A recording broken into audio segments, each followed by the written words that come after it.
আজকের খাবারের video start করলাম। এই দেখুন, বাবা খাচ্ছে কাঁচকলার কোফতা দিয়ে। একবার মেনুটা দেখিয়ে দিই। কাঁচকলার কোফতা বানানো হয়েছে টমেটো দিয়ে, পেঁয়াজ রসুন দিয়ে, আর গতকালের বাটা মাছ ছিল সর্ষে বাটা দিয়ে, টমেটো দিয়ে, আর এই হলো চাটনি, আমসত্ত্ব দিয়ে বানানো হয়েছে টমেটোর চাটনি। মা, কটা লঙ্কা খাচ্ছ?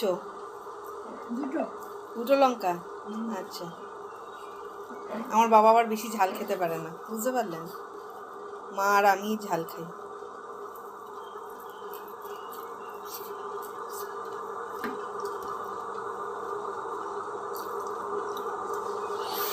কি মুখে চুল লাগছে? হাওয়ায় উঠছে? আচ্ছা আচ্ছা।